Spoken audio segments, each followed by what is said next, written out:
नमस्कार, स्वागत है एक बार फिर से आप सभी लोगों का आपके अपने चैनल पीकेटी एजुकेट्स में। मैं हूं डॉक्टर पवन तिवारी और आज मैं आपके सामने लेकर हाजिर हूं आधुनिक भारतीय इतिहास का एक महत्वपूर्ण टॉपिक, भारतीय राष्ट्रीय आंदोलन का 10वां भाग। इससे पहले कि हम अपने इस महत्वपूर्ण टॉपिक के महत्वपूर्ण प्रश्नों की तरफ आगे बढ़ें, मेरी आपसे गुजारिश है कि टेलीग्राम पर हमारा अपना पब्लिक चैनल पीकेटी एजुकेट्स के नाम से है। आप हमारे इस पब्लिक चैनल को ज्वाइन करें, जिससे कि वहां से आप पीडीएफ प्रारूप में नोट्स, किताबें और क्वेश्चन पेपर्स को हासिल कर सकें, साथ ही साथ हमारे चैनल के प्रत्येक अपडेट के साथ जुड़े रह सकें। तो यदि आप चाहें तो टेलीग्राम पर केवल पीकेटी एजुकेट सर्च करके भी हमारे चैनल से जुड़ सकते हैं, और यदि आप चाहें तो हमारे लिंक के माध्यम से भी हमारे चैनल को फॉलो कर सकते हैं। तो यहाँ ये लिंक दिया गया है, तो इसके माध्यम से आप हमारे चैनल से जुड़ सकते हैं और उसका पूरा फायदा ले सकते हैं। तो आइए बढ़ते हैं आज के अपने इस महत्वपूर्ण प्रैक्टिस सेट के महत्वपूर्ण प्रश्नों की श्रृंखला की तरफ। तो वीडियो को शेयर कर दीजिए, लाइक कर दीजिए, जिससे कि ज़्यादा से ज़्यादा लोग हमारे साथ ऑनलाइन जुड़ सकें। और आप जानते हैं कि प्रत्येक प्रश्न को हल करने के लिए आपके पास सिर्फ और सिर्फ 20 सेकंड का वक्त होता है। तो इन 20 सेकंड में आपको चैट बॉक्स में अपने प्रश्न का जवाब देना है। तो आइए बढ़ते हैं आज के पहले प्रश्न की तरफ। आज का हमारा पहला प्रश्न है, जो अब आपके स्क्रीन पर है इस समय। गांधी जी ने अछूतों के प्रति हिंदुओं के दुर्व्यवहार पर पश्चाताप तथा हरिजन सेवा में लगे कार्यकर्ताओं के प्रति देश में अस्पृश्यता को जड़ से समाप्त करने के लिए जेल में शुद्धि के लिए कितने दिन का उपवास रखा? विकल्प ए है 9 दिन, बी है 11 दिन, सी है 21 दिन और डी है 51 दिन। तो इसमें आपका सही जवाब क्या होगा? जवाब आपको देना है, 20 सेकंड का आपके पास समय है। तो इसका सही जवाब आपका क्या है? विकल्प सी, 21 दिन। 21 दिन का उपवास गांधी जी ने रखा था। तो 8 मई 1933 को गांधी जी अछूतों के प्रति हिंदुओं के दुर्व्यवहार पर पश्चाताप तथा हरिजन सेवा में लगे कार्यकर्ताओं के प्रति देश में अस्पृश्यता को जड़ सहित समाप्त करने के उद्देश्य से जेल में शुद्धि के लिए 21 दिन के उपवास की शुरुआत किए थे। लेकिन उपवास शुरू होने के शीघ्र बाद सरकार ने गांधी को जेल से रिहा कर दिया और रिहाई के बाद गांधी जी ने मई 1933 में सविनय अवज्ञा आंदोलन को 12 सप्ताह के लिए स्थगित कर दिया था। तो विकल्प सी आपका यहां पर सही है। आइए बढ़ते हैं अपने दूसरे प्रश्न की तरफ। हमारा दूसरा प्रश्न है, गांधी जी ने व्यक्तिगत सविनय अवज्ञा आंदोलन कब शुरू किया? विकल्प ए है 1 अगस्त 1933 ईस्वी, बी है 12 जून 1932 ईस्वी, सी है 18 मई 1934 ईस्वी और डी है 2 जून 1933 ईस्वी। तो इसमें आपका सही जवाब है 1 अगस्त 1933 ईस्वी। 1 अगस्त 1933 को गांधी जी ने व्यक्तिगत सविनय अवज्ञा आंदोलन शुरू किया और इस आंदोलन को इसके निराशाजनक स्वरूप के कारण शीघ्र ही समाप्त घोषित कर दिया गया। तो विकल्प ए आपका यहां पर सही है। आइए बढ़ते हैं अपने तीसरे प्रश्न की तरफ। हमारा तीसरा प्रश्न है, गांधी जी को राजनीतिक नेता के रूप में किसने असफल घोषित किया था? विकल्प ए है पंडित जवाहरलाल नेहरू ने, बी है मोहम्मद अली जिन्ना ने, सी है विट्ठल भाई पटेल और सुभाष चंद्र बोस ने और डी है सरदार वल्लभ भाई पटेल ने। तो इसमें आपका सही जवाब है विकल्प सी, विट्ठल भाई पटेल और सुभाष चंद्र बोस ने गांधी जी के व्यक्तिगत सविनय अवज्ञा आंदोलन के समाप्त करने के बाद उन्हें पूर्ण रूप से राजनीतिक नेता के रूप में असफल घोषित कर दिया था। तो 1933 को विट्ठल भाई पटेल और सुभाष चंद्र बोस ने गांधी जी को राजनीतिक नेता के रूप में असफल घोषित किया। तो फिलहाल यहां पर विकल्प सी आपका सही है। आइए बढ़ते हैं अपने अगले प्रश्न की तरफ। हमारा चौथा प्रश्न है, गांधी जी ने अपने आप को सक्रिय राजनीति से कब अलग करके हरिजन कल्याण से जोड़ लिया? ए है विकल्प आपका नवंबर 1933 ईस्वी, बी है अक्टूबर 1934 ईस्वी, सी है दिसंबर 1935 ईस्वी और डी है अगस्त 1934 ईस्वी। तो इसका आपका सही जवाब क्या होगा? इसमें आपका सही जवाब है अक्टूबर 1934 ईस्वी। तो अक्टूबर 1934 ईस्वी को गांधी जी ने अपने को सक्रिय राजनीति से अलग कर हरिजनोत्थान से जोड़ लिया था, हरिजनों के कल्याण के लिए अपने आप को समर्पित कर दिया था। तो विकल्प बी आपका यहां पर सही है। आइए आगे बढ़ते हैं। हमारा 5वां प्रश्न है, अखिल भारतीय छुआछूत विरोधी लीग की स्थापना किसने की? विकल्प ए है श्रीमती एनी बेसेंट ने, बी है ज्योतिबा फुले ने, सी है महात्मा गांधी ने और डी है तेज बहादुर सप्रू ने। तो इसका सही जवाब है आपका महात्मा गांधी ने। सितंबर 1932 में गांधी जी ने हरिजन कल्याण हेतु अखिल भारतीय छुआछूत विरोधी लीग की स्थापना की थी तथा हरिजन नामक साप्ताहिक पत्र का प्रकाशन भी किया था। तो विकल्प सी आपका यहां पर सही है। आइए बढ़ते हैं अपने अगले प्रश्न की तरफ। हमारा 6वां प्रश्न है, या तो छुआछूत को जड़ से समाप्त करो या तो मुझे अपने बीच से हटा दो, यह मेरी अंतरात्मा की पुकार है, चेतना का निर्देश है। यह कथन किसका है? विकल्प ए है महात्मा गांधी का, बी है ज्योतिबा फुले का, सी है राजा राम मोहन राय का और डी है रविंद्रनाथ टैगोर का। तो यह कथन है विकल्प ए महात्मा गांधी का। तो जेल में 21 दिन का उपवास शुद्धि के लिए करने से पूर्व गांधी जी ने कहा था कि या तो छुआछूत को जड़ से समाप्त करो या तो मुझे अपने बीच से हटा दो, यह मेरी अंतरात्मा की पुकार है, चेतना का निर्देश है। तो यहां पर विकल्प आपका सही है। आइए बढ़ते हैं अपने अगले प्रश्न की तरफ।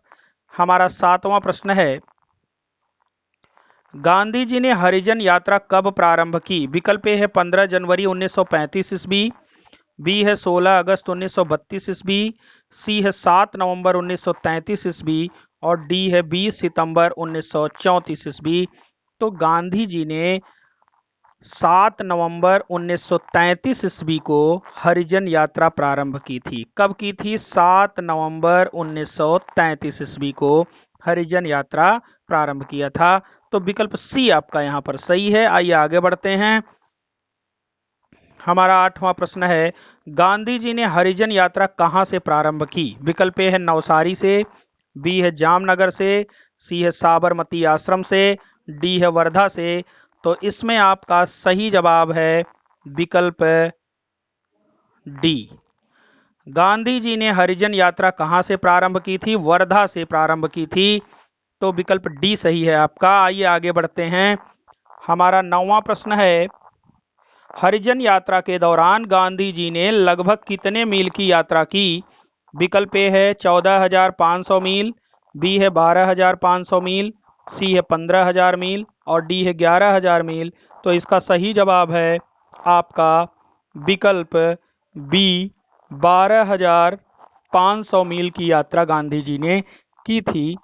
7 नवंबर 1933 को गांधी जी ने वर्धा से हरिजन यात्रा प्रारंभ की थी और इस यात्रा के दौरान गांधी जी ने करीब 12,500 मील की यात्रा की थी। तो यहां पर विकल्प बी आपका सही है। आइए आगे बढ़ते हैं। हमारा 10वां प्रश्न है, बिहार में भूकंप सवर्ण हिंदुओं के पापों का दैवी दंड है, यह कथन किसका है? विकल्प ए है सरोजनी नायडू का, बी है सुभाष चंद्र बोस का, सी है महात्मा गांधी का और डी है भीमराव अंबेडकर का। तो इसका सही जवाब आपका क्या होगा? विकल्प सी, महात्मा गांधी का। 15 जनवरी 1934 को गांधी ने बिहार में आए भूकंप पर कहा था कि यह सवर्ण हिंदुओं के पापों का दैवी दंड है। तो विकल्प सी फिलहाल आपका यहां पर सही है। आइए आगे बढ़ते हैं अपने अगले प्रश्न की तरफ। हमारा 11वां प्रश्न है, गांधी जी की कार पर पूना में बम कब फेंका गया? विकल्प ए है 25 जून 1934 ईस्वी, बी है 12 अगस्त 1934 ईस्वी, सी है 9 नवंबर 1934 ईस्वी और डी है 22 अक्टूबर 1935 ईस्वी। तो इसमें आपका सही जवाब है विकल्प ए, 25 जून 1934 ईस्वी को गांधी जी की कार पर बम फेंका गया था जिसमें वे बाल बाल बच गए थे। आइए आगे बढ़ते हैं। हमारा 12वां प्रश्न है, गांधी जी ने साबरमती आश्रम अहमदाबाद को कब छोड़ने की प्रतिज्ञा ली? विकल्प ए है 1930 ईस्वी, बी है 1932 ईस्वी, सी है 1935 ईस्वी और डी है 1938 ईस्वी। तो इसमें आपका सही जवाब है 1930 ईस्वी। विकल्प ए आपका यहां पर सही है। वास्तव में 1930 को गांधी जी ने साबरमती आश्रम अहमदाबाद को छोड़ते हुए प्रतिज्ञा ली थी कि जब तक स्वराज नहीं मिल जाता आश्रम वापस नहीं लौटूंगा, और वास्तव में इस प्रतिज्ञा को उन्होंने तब तक निभाया जब तक कि उन्हें उसमें पूर्ण रूप से कामयाबी नहीं मिल गई। तो यहां पर प्रश्न नंबर 12 का सही विकल्प आपका क्या है? विकल्प ए 1930 ईस्वी। आइए आगे बढ़ते हैं। हमारा 13वां प्रश्न है, केंद्रीय विधानमंडल के लिए नवंबर 1934 में हुए चुनाव में कांग्रेस को 75 निर्वाचित सीटों में से कितने पर जीत हासिल हुई? विकल्प ए है 60 सीट, बी है 55 सीट, सी है 50 सीट और डी है 45 सीट। तो इसमें आपका सही जवाब है विकल्प डी 45 सीट। वास्तव में मई 1934 में पटना में हुए कांग्रेस सम्मेलन में कांग्रेस के सदस्यों को एक बार फिर विधानमंडलों के लिए चुनाव लड़ने की अनुमति प्रदान कर दी गई थी। तो केंद्रीय विधानमंडल के लिए नवंबर 1934 में हुए चुनाव में कांग्रेस को 75 निर्वाचित सीटों में से 45 पर जीत हासिल हुई थी। तो विकल्प डी आपका यहां पर सही है। आइए बढ़ते हैं अपने अगले प्रश्न की तरफ। हमारा अगला प्रश्न है, तृतीय गोलमेज सम्मेलन कब शुरू हुआ? विकल्प ए है 17 नवंबर 1932 ईस्वी, बी है 19 अगस्त 1933 ईस्वी, सी है 22 सितंबर 1934 ईस्वी और डी है 18 अक्टूबर 1932 ईस्वी। तो आप जानते हैं तृतीय गोलमेज सम्मेलन लंदन में 17 नवंबर 1932 से शुरू हुआ था। कब शुरू हुआ था? 17 नवंबर 1932 से शुरू हुआ था। विकल्प ए आपका यहां पर सही है। आइए बढ़ते हैं अपने अगले प्रश्न की तरफ। तृतीय गोलमेज सम्मेलन कब समाप्त हुआ? विकल्प ए है 21 अगस्त 1932 ईस्वी, बी है 28 नवंबर 1933 ईस्वी, सी है 24 दिसंबर 1932 ईस्वी और डी है 11 अक्टूबर 1933 ईस्वी। तो आप जानते हैं लंदन में तृतीय गोलमेज सम्मेलन 17 नवंबर 1932 से लेकर 24 दिसंबर 1932 तक चला था और इस सम्मेलन का कांग्रेस ने बहिष्कार किया था। तो फिलहाल 24 दिसंबर 1932 तक चला था, तो इसका मतलब इसका समापन कब हुआ? 24 दिसंबर 1932 को। तो यहां आपका विकल्प कौन सा सही होगा? विकल्प सी आपका यहां पर सही है, 24 दिसंबर 1932। आइए आगे बढ़ते हैं। हमारा अगला प्रश्न है, तृतीय गोलमेज सम्मेलन में कुल कितने प्रतिनिधियों ने हिस्सा लिया? विकल्प ए है 52, बी है 50, सी है 46 और डी है 42। तो इसमें आपका सही जवाब है विकल्प सी। तृतीय गोलमेज सम्मेलन में कुल 46 प्रतिनिधियों ने हिस्सा लिया था और आप जानते हैं कि इस सम्मेलन का पूर्ण रूप से कांग्रेस के द्वारा बहिष्कार कर दिया गया था। तो कांग्रेस के प्रतिनिधियों ने इसमें हिस्सा नहीं लिया था। तो विकल्प सी आपका यहां पर सही है। तृतीय गोलमेज सम्मेलन में 46 प्रतिनिधियों ने हिस्सा लिया था। आइए बढ़ते हैं अपने अगले प्रश्न की तरफ। हमारा 17वां प्रश्न है, तृतीय गोलमेज सम्मेलन की सबसे महत्वपूर्ण घटना रही? विकल्प ए है इस सम्मेलन का कांग्रेस द्वारा बहिष्कार किया गया, बी है भारत सरकार अधिनियम 1935 हेतु ठोस योजना के अंतिम स्वरूप को प्रस्तुत किया गया, सी है अंग्रेजी सरकार ने भारतीयों को पूर्ण स्वराज्य का वचन दिया और डी है इनमें से कोई नहीं। इसमें जो पहला विकल्प है आपका, इस सम्मेलन का कांग्रेस द्वारा बहिष्कार किया गया, बिल्कुल सही है। कांग्रेस के प्रतिनिधियों ने इसमें हिस्सा नहीं लिया। बी है भारत सरकार अधिनियम 1935 हेतु ठोस योजना के अंतिम स्वरूप को प्रस्तुत किया गया, यह भी सही है। अंग्रेजी सरकार ने भारतीयों को पूर्ण स्वराज्य का वचन दिया, यह कथन बिल्कुल गलत है। तृतीय गोलमेज सम्मेलन में अंग्रेजी सरकार ने भारतीयों को पूर्ण स्वराज्य जैसा इस तरह का कोई वचन नहीं दिया था। तो अगर इसमें सबसे महत्वपूर्ण घटना की बात की जाए तो वास्तव में भारत सरकार अधिनियम 1935 भारतीय इतिहास में बहुत महत्वपूर्ण भूमिका रखता है, और इसकी भूमिका और इसकी ठोस योजना का जो अंतिम स्वरूप प्रस्तुत किया गया वह भारत सरकार अधिनियम 1935 का तृतीय गोलमेज सम्मेलन में ही प्रस्तुत किया गया था। इसलिए तृतीय गोलमेज सम्मेलन की सबसे महत्वपूर्ण घटना क्या थी? भारत सरकार अधिनियम 1935 हेतु ठोस योजना के अंतिम स्वरूप को प्रस्तुत किया गया। आइए आगे बढ़ते हैं। हमारा 18वां प्रश्न है,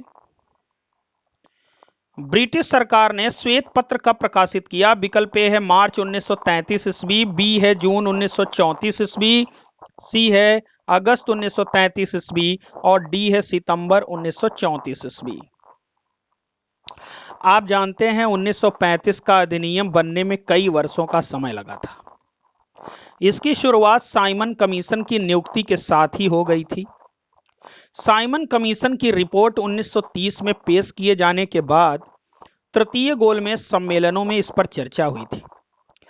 मार्च 1933 में ब्रिटिश सरकार ने अधिनियम के निर्माण की दिशा में एक कदम और बढ़ाते हुए श्वेत पत्र प्रकाशित किया था, जिसमें नवीनतम संविधान के प्रस्तावों को लेखबद्ध किया गया था।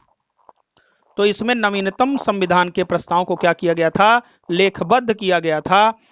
तो वास्तव में यह जो श्वेत पत्र था भारत सरकार अधिनियम 1935 का, आप समझ लीजिए कि इसकी भूमिका कह लीजिए या भारत सरकार अधिनियम 1935 को लागू करने की दिशा में किया गया महत्वपूर्ण प्रयास था।